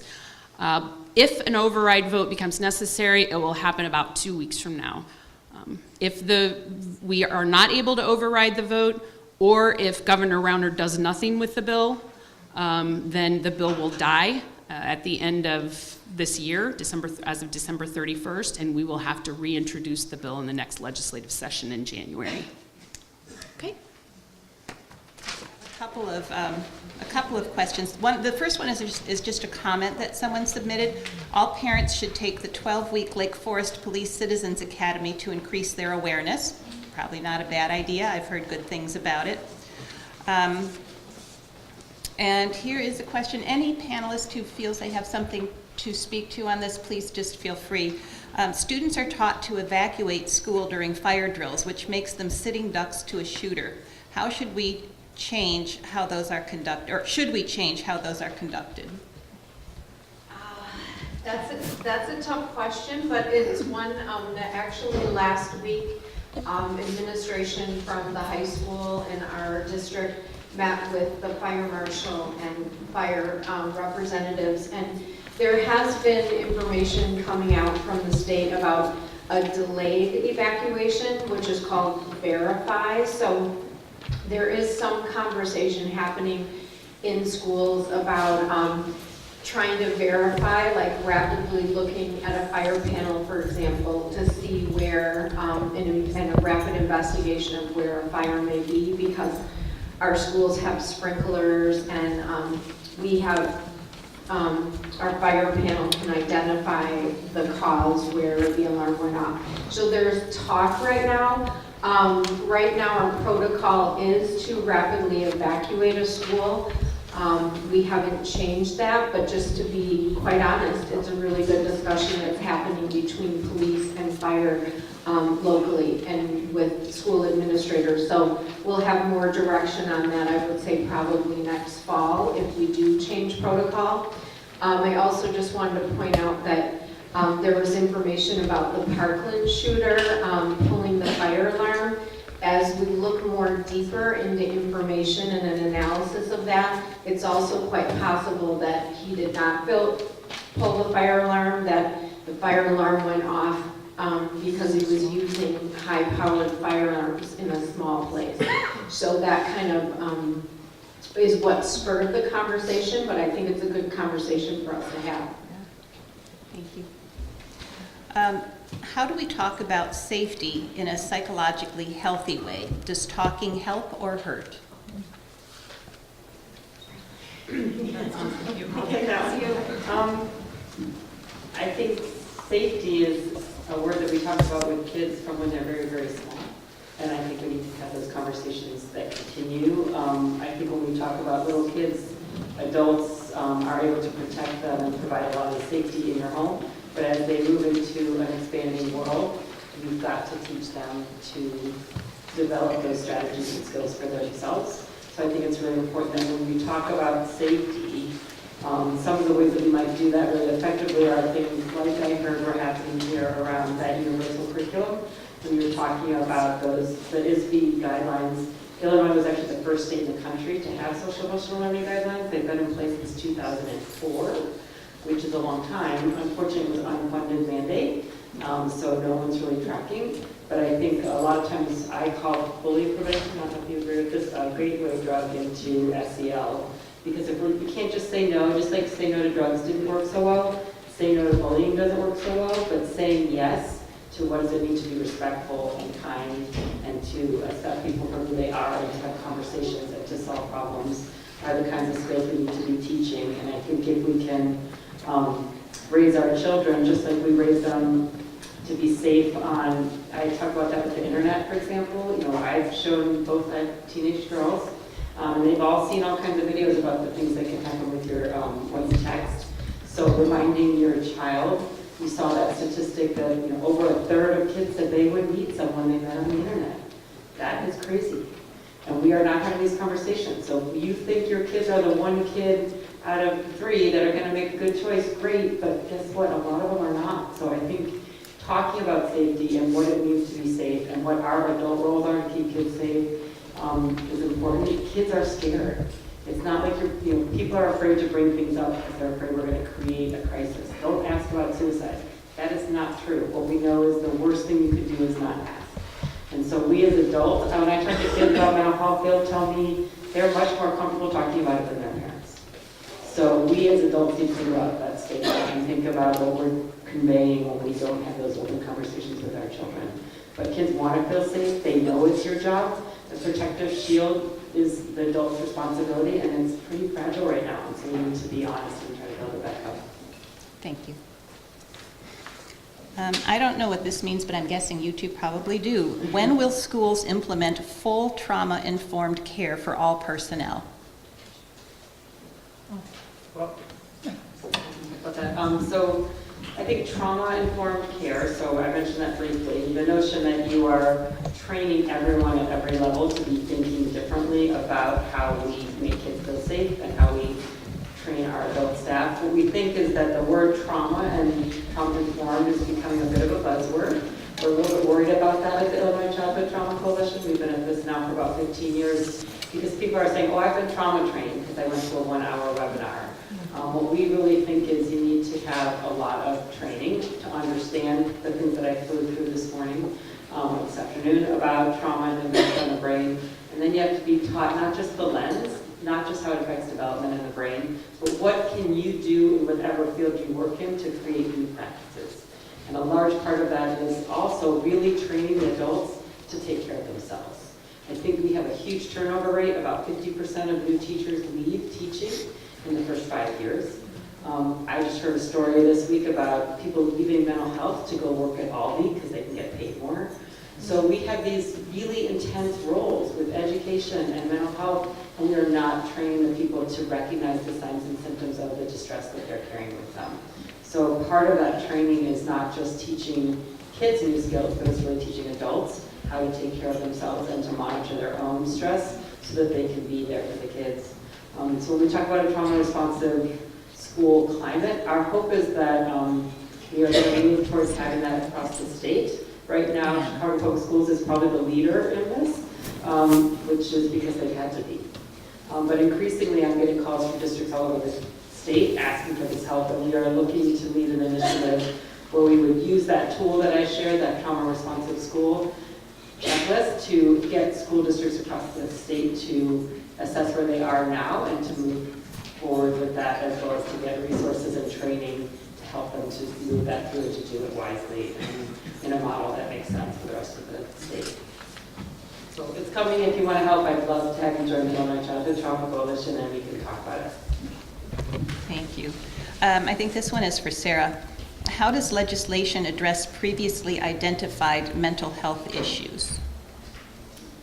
I missed a key word there. Can you repeat it? How does legislation address previously identified mental health issues? Okay. Previously identified mental health issues. Well, I think it depends on the bill and the law. But the firearm restraining order, for example, if someone, I'll give you an example. About 2 months ago, 3 months ago, I live in Vernon Hills. I live in a community, a neighborhood called Hawthorne Club. The neighboring community called Deer Path, which is literally just right around the corner from me. There was a man, a husband, who had been called 8 times in the previous 5 to 6 years because of a domestic violence disturbance. The police were called again because of a similar situation. It was about midnight, and he had a gun. When the police arrived, they asked that he put the gun down repeatedly. He refused to do it, and he ended up being shot by the officer on duty. And I would just like to, well, in answer to the question, they knew for sure that this person had a history of domestic violence abuse. The firearm restraining order, which will not be in effect until January 1st of next year, if it had been in effect, either the family member of that gentleman or law enforcement. Law enforcement in Vernon Hills was fully aware. They were the ones that had been called 8 times before. Once firearm restraining order becomes law enforcement or a family member will be able to have that gun removed from the possession of someone with a history like that. But the other thing I'd like to say is that story always makes me think of a couple of things. First of all, in my neighborhood, the average price of a home is nothing like Lake Forest, but it's still an affluent community. It's probably $600,000, $700,000 is the average price of a home in my community. So this happened literally around the corner from me. And what I'd like to keep that in mind. Domestic violence is the great equalizer. It doesn't matter what community you live in, if it's on the south side of Chicago, the west side of Chicago, Waukegan, North Chicago, Lake Forest, Vernon Hills, it doesn't matter. It's a problem everywhere.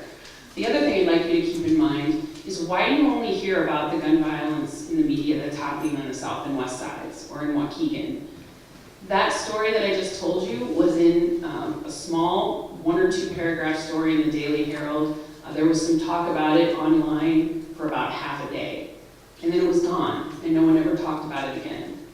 What I want everyone to realize is that it's not that Austin or Inglewood or West Lawndale has a problem. We all have a problem. And just because you're not hearing about it doesn't mean it's not here in your community. And that's why I'm going to keep beating the dead horse here, but that's what we really need, is for people in every community to realize we're all sharing the same problem, and we all have to work together to solve it. Thank you. Answered more than one question. I admit it. Dr. Weimer, at District 67, how early do you talk to kids about school shootings, and how do you customize your message based on grade level? That's an important question. We have to make sure that what we're teaching kids is developmentally appropriate. And so at the younger grades, we do lockdown drills as early as preschool. We have a preschool in one of our elementary schools, kindergarten and up, and we do our mandated drills, and we actually exceed that and do a few more. And local law enforcement helps us. And for example, with our little kids, we say, if somebody were to come into your classroom and it looks like they want to hurt you, here's what you can do. We kind of dovetail it with our health curriculum, which is sort of the stranger danger, right? Like, what would you do if somebody grabbed you in a park? And we're hoping that parents are having those conversations with their kids. But we look at, if someone tries to hurt you, what could you do? And then we have them in their classroom. For example, during a lockdown drill, they have to immediately get up. We say, like, to the little kids, it would be look, listen, do. Look at your teacher, listen to the direction, and do what is expected of you. And they practice how they could sit in the classroom where they wouldn't be within view of an open window that may be in the interior door, for example. And so we just equate it with, if somebody wanted to harm you, what would you do? And then it sort of escalates from there. And our school resource officer in 5th grade does a much deeper dive. The kids work with our school resource officer in 5th grade to identify what would you do in this situation, and then it goes into more of how could you defend yourself. You can throw objects, for example, at the intruder's head.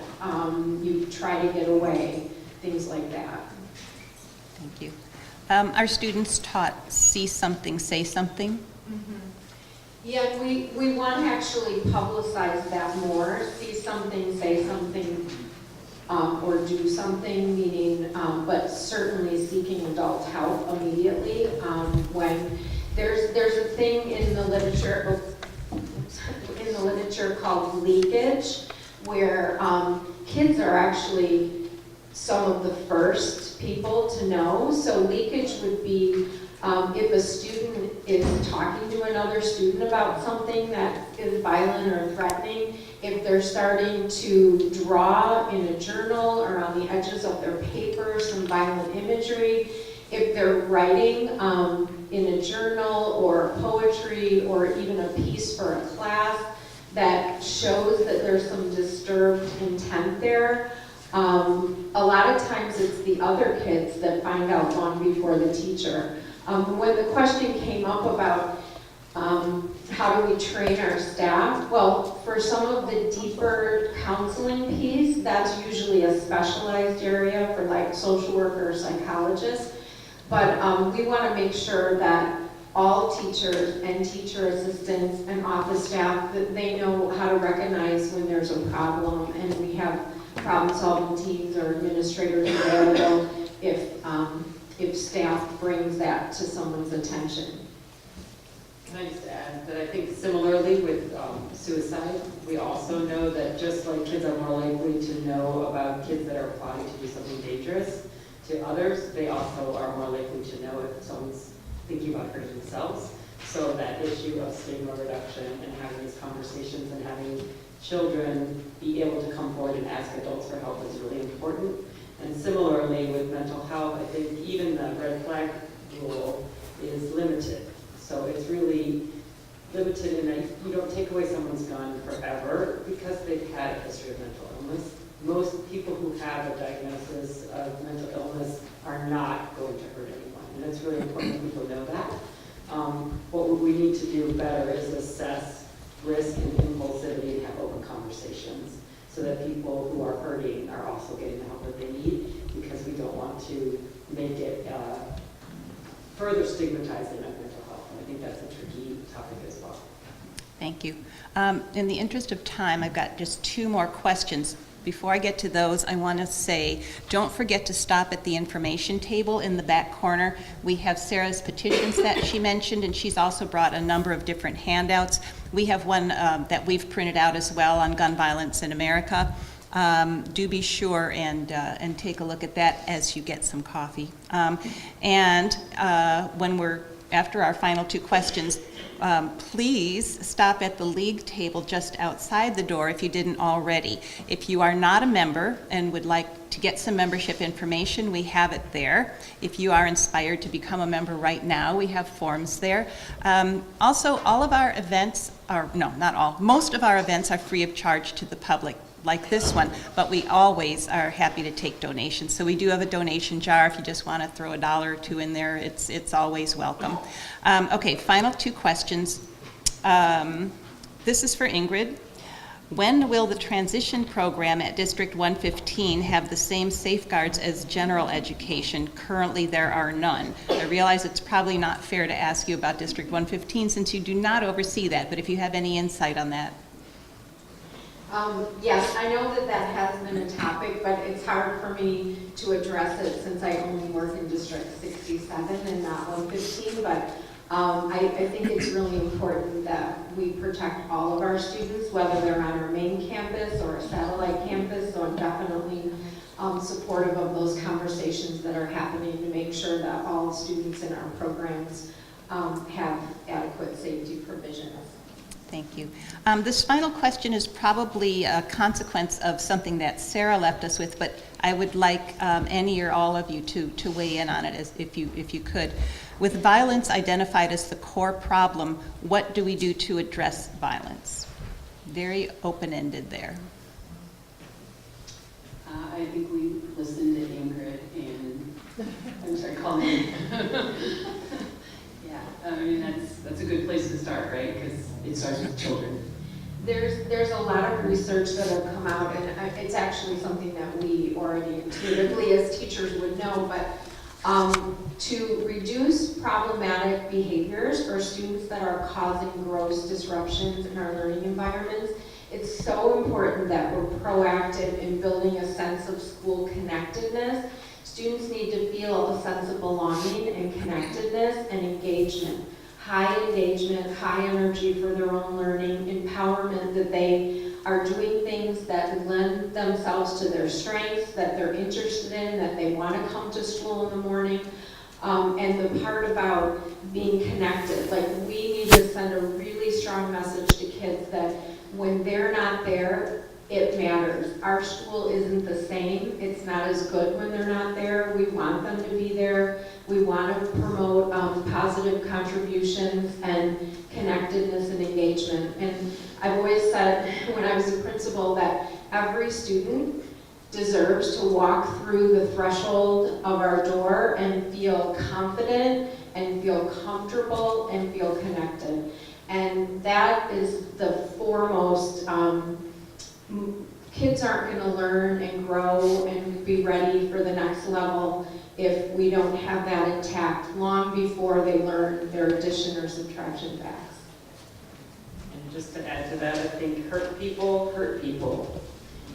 When people are hurting and we don't provide them the help that they need, they're much more likely to hurt others. And so I think we need to equip people with both all the prevention strategies, starting with little kids. You can use Sesame Street has great violence prevention stuff for little ones. So we can start as early as preschool and work through, but we need to both teach people to be more empathic of other people's hurting, and then also teach people skills so that they can both be those bystanders. We know that in schools, it's the bystanders that stop bullying. It's not the bullies, it's those other kids. So we need to get that power back into people learning to step up and say, how do we want our community to be? And I think all the things that you're doing in your district are fantastic, and we need to see that happening in lots of other spaces, not just schools, but it's also churches and communities and everyone stepping up and saying, how are we going to treat people? Thank you. Let's thank our presenters one more time. Oh, comment, sorry. if I may. As I said a moment ago, I do think it begins with the children, but I'd like everyone to keep in mind that I feel very privileged in my work running the Illinois Gun Violence Prevention Coalition, because I see incredible organizations on a daily basis, individuals and organizations who are recognizing that hurt people in adult life as well. And some of the communities that you probably think of when you think of gun violence, there are a lot of organizations doing amazing, courageous work as violence interrupters, and in most cases these are people who formerly, earlier in their lives, were committing the violence themselves. And they're committing themselves to doing what Ingrid and Colleen are trying to do in schools with children. They're doing this kind of work in their communities with adults. So just because a child isn't taught conflict resolution, social and emotional learning, it doesn't mean that they can't learn it as an adult. And if you'd like to see examples of that incredibly inspiring work, you don't have to go to the South Side. It's happening in Waukegan too. I'd love to take you there. So there's hope for all of us, adults and children alike. Let's thank all our presenters one more time.